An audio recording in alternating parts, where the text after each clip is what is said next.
Bonsoir à tous, bienvenue à Perspective. L'espérance chrétienne est au cœur de l'homélie du pape ce mardi matin. Dans la chapelle de la maison Sainte-Marthe, le pape rappelle que l'espérance n'est pas l'optimisme, mais une attente ardente de la révélation du Fils de Dieu. Je vous propose d'écouter le résumé de son homélie avec la télévision du Vatican.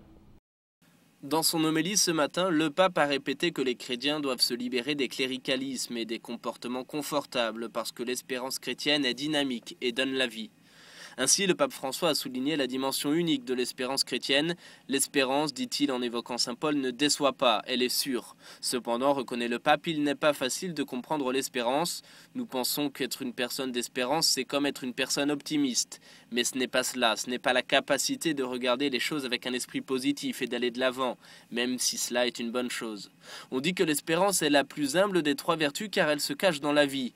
La foi se voit, se ressent, on sait ce que c'est. La charité se pratique, on sait ce que c'est. Mais qu'est-ce que l'espérance? Nous pouvons dire que c'est un risque, une attente ardente vers la révélation du Fils de Dieu. Avoir l'espérance, c'est être tendu vers cette révélation, vers cette joie qui remplira notre visage de sourire. Les premiers chrétiens, rappellent le pape, dépeignaient cette vertu comme une encre fixée à la rive de l'au-delà. Et notre vie, c'est justement marcher vers cette encre. Où sommes-nous ancrés, chacun de nous, demande le pape. Sommes-nous ancrés là, à la rive de cet océan tellement lointain, ou sommes-nous ancrés dans une lagune artificielle que nous avons réalisée nous-mêmes, avec nos règles, nos comportements, nos horaires, nos cléricalismes, où tout est confortable, tout est sûr? Ce n'est pas cela l'espérance. Saint Paul indique une autre image de l'espérance, celle de l'accouchement. Nous sommes dans l'attente, et l'espérance est dans cette dynamique de donner la vie.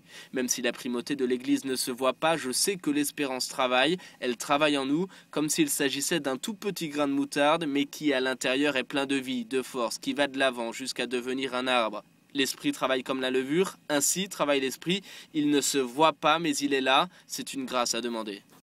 En bref, sachez qu'hier le pape recevait Aung San Suu Kyi au Vatican, opposante birmane et prix Nobel de la paix. Aung San Suu Kyi est le symbole de la non-violence dans son pays. L'engagement en faveur de la paix et du développement était donc au cœur de sa rencontre avec le pape. Cette icône de la lutte pour la démocratie sera candidate à l'élection présidentielle de 2015 en Birmanie. Au Canada, Monseigneur Richard Gagnon vient d'être nommé archevêque de Winnipeg. Le prélat, âgé de 65 ans, était jusqu'alors évêque de Victoria. Il succède ainsi à Monseigneur Wes Gerber, 75 ans, qui présentait sa démission pour limite d'âge, conformément au Code de droit canon. Partons maintenant en Afrique, en RDC plus précisément, où les rebelles congolais du M23 semblent être dans l'impasse. Ils étaient en position de force pendant longtemps, mais depuis quelques jours, l'armée congolaise poursuit son offensive et parvient jour après jour à prendre du terrain sur le territoire jusqu'alors contrôlé par le M23. Une progression rapide de l'armée congolaise qui pourrait porter un coup fatal au mouvement rebelle. C'est ce que nous explique le spécialiste de la région des Grands Lacs, Philippe Regens. Il est interrogé par Radio Vatican. Il semble bien que le M23 semble être de plus en plus poussé vers un espace assez réduit tout près de la frontière rwandaise. Mais ceci pourrait également signifier la fin d'un épisode, c'est-à-dire la fin des actions du M23. Cela dit, il faut évidemment être prudent puisque l'armée congolaise, a eu des gains par le passé qui par la suite ont été défaits.